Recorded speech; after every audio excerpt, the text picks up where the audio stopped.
Assalamualaikum warahmatullahi wabarakatuh. Perkenalkan, nama saya Dia Fardila dengan NIM 1904-110-53 dan Fitri Hanifa dengan NIM 1904-110-24, kelas R2, jurusan Teknik Industri, Universitas Muhammadiyah Cirebon.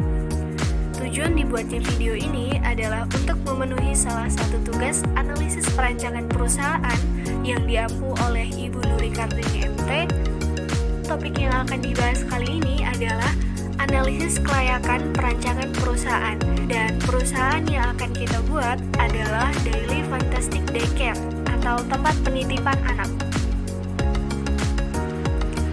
Latar belakang dibuatnya perusahaan ini adalah berdasarkan laporan Badan Pusat Statistik atau BPS, sebanyak 57,70 juta penduduk usia 15 tahun ke atas yang bekerja adalah perempuan pada tahun 2020. Jumlah tersebut meningkat 2,63% dibandingkan tahun lalu yang sebanyak 49,40 juta orang.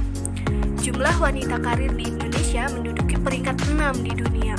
Dengan demikian, sebagian besar perempuan Indonesia adalah wanita karir dan sudah berkeluarga. Salah satu permasalahan yang dihadapi adalah menyeimbangkan pekerjaan dengan hidup. Seorang wanita karir akan sulit membagi waktu antara pekerjaan dan tugasnya sebagai ibu rumah tangga, terutama sudah memiliki anak. Tempat penitipan anak atau TPA menjadi pilihan kala orang tua bekerja.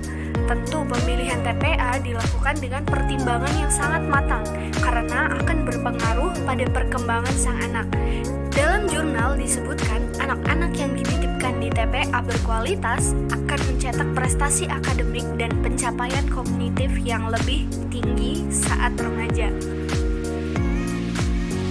Berikut adalah analisis SWOT Daily Fantastic Daycare. Nomor 1 ada kekuatan, yaitu memberikan pelayanan yang berkualitas. Nomor 2 ada kelemahan. Jika ingin menggunakan sarana sekolah, akan dikenakan biaya pendaftaran lagi. Yang ketiga adalah peluang. Kurangnya tempat penitipan anak yang berkualitas di berbagai daerah di Indonesia. Yang keempat ada ancaman. Masa mendatang akan banyak muncul pesaing-pesaing baru, tempat penitipan anak yang lebih berkualitas, tetapi dengan harga yang lebih terjangkau.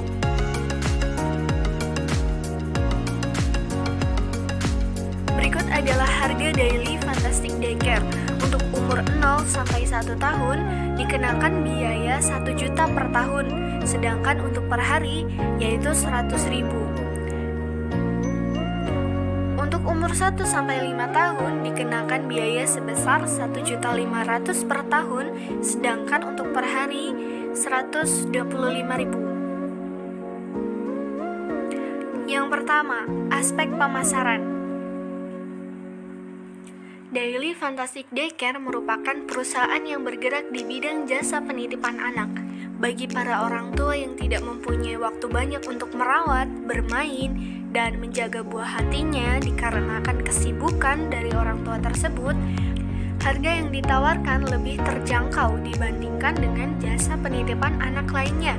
Penawaran harga dan fasilitas yang lebih baik dari jasa penitipan lainnya. Pembangunan usaha membuat inovasi berbeda dengan jasa penitipan anak yang lain. Dari segi pembelajaran, anak usia dini media pembelajarannya adalah membuat suatu kreativitas sesuai skill atau yang disukai anak. Misalnya menciptakan sesuatu dengan media gambar atau merangkai tulisan. Yang kedua ada aspek teknis dan produksi.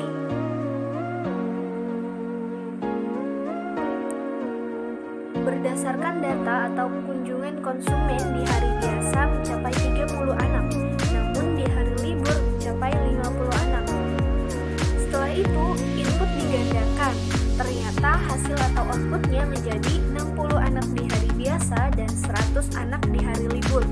Proses produksinya yaitu riset pasar data perempuan di Indonesia yang bekerja. Target pasar yaitu perempuan yang bekerja dan sibuk. Tahap kedua yaitu pemilihan lokasi. Pemilihan lokasi yang tepat seperti lokasi yang strategis, mudah dijangkau, lokasi perkotaan agar orang tua tidak kerepotan saat akan menitipkan anaknya. Dan tempat tersebut permanen atau tidak berpindah-pindah sehingga memudahkan orang tua dan membuat kepercayaan orang tua akan tempat penitipan anak tersebut. Berikut adalah kegiatan daily fantastic daycare dengan umur 1-5 tahun dari jam 8 sampai jam 9, yaitu belajar dan bermain. Belajar sambil bermain. Jam 9 sampai jam 10 yaitu makan. Jam 10 sampai 12 kita bermain. Tentunya bermain sambil belajar. Jam 12 sampai jam 12.30 kita ada makan siang, dan jam 1 sampai jam 2 yaitu tidur siang, dan jam 2 sampai jam 3 itu bermain dan menunggu jemputan.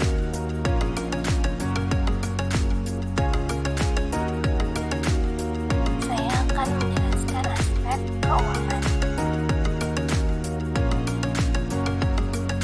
Analisis aspek keuangan bertujuan untuk menjelaskan dan memberikan gambaran akan kebutuhan dana investasi serta sumber pembiayaan dalam menjalankan bisnis atau usaha.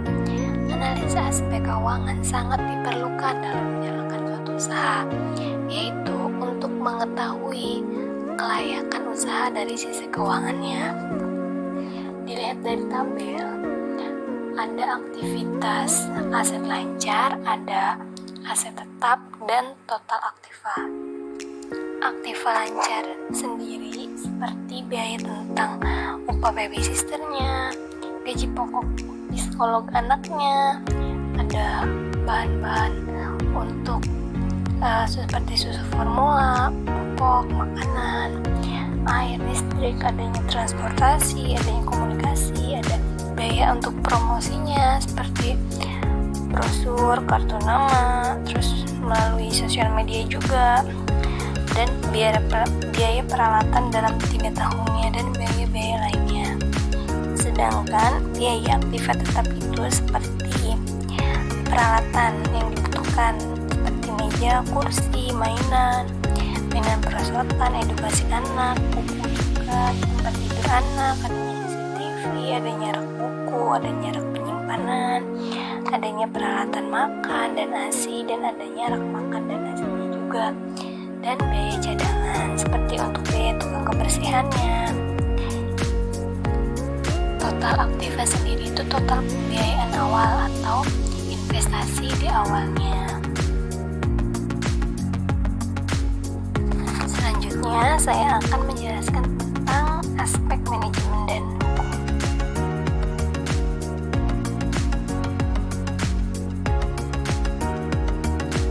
Manajemen proyek adalah usaha pengerjaan suatu proyek yang dibatasi oleh anggaran, jadwal, mutunya dengan tujuan tercapainya proyek tersebut secara efisien dan efektif. Rencana proyeknya yaitu seperti menetapkan tujuan, mendefinisikan proyeknya, ada langkah utamanya yang dilakukan, terus adanya jadwal penyelesaian, adanya analisis biaya atau manfaat dan sumber daya yang dibutuhkan untuk melaksanakan sebuah proyek tersebut. Sedangkan hukum adalah undang-undang yang dibuat atau ditegakkan melalui lembaga sosial atau pemerintah untuk mengatur perilaku masyarakat itu sendiri. Hukum yang ditegakkan oleh negara itu dapat dibuat oleh legislatif, kelompok, atau oleh seorang legislator tunggal yang menghasilkan undang-undang. Penjadwalan proyeknya itu seperti adanya kegiatan penggalian tanahnya, pembuat struktur pondasinya, adanya hukum yang ditegakkan oleh negara itu dapat dibuat oleh legislatif, kelompok, atau oleh seorang legislator tunggal yang menghasilkan undang-undang. Penjadwalan proyeknya itu seperti adanya kegiatan penggalian tanahnya, pembuat struktur pondasinya, adanya pemasangan dinding, bangunan, pengerjaan kusen pintu dan jendelanya, adanya pembuatan rangka atap juga, adanya pengerjaan saluran, adanya tahap finishingnya, adanya eksterior dan pembersihannya juga. Nah, struktur organisasinya itu adanya pengurus cabang wanita, adanya pendidikan pengajarannya, terus di bawah itu ada kepala daycare-nya itu sendiri, adanya supervisor daycare-nya juga, ada Umi Daycare. Di bawah Umi Daycare itu adanya household, adanya customer service, adanya bagian marketing, ada bagian cleaning service-nya juga.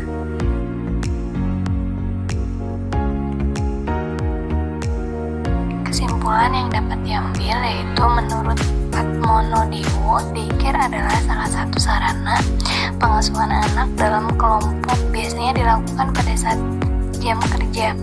Daycare adalah upaya untuk mengasuh anak-anak yang kurang dapat menerima asuhan orang tua secara lengkap, bukan untuk menggantikan tugas orang tua dalam mengasuh anak, tapi untuk membantu orang tua yang si ibu yang bekerja, ibu yang sibuk dengan wanita karir yang tidak bisa membagi waktunya untuk anaknya. Namun daycare ini tempat yang cocok untuk anak yang dititipkan, itu cocok di daycare karena dari perkembangannya juga itu lebih cepat gitu, bertemu dengan anak-anak yang lainnya. Dan di daycare juga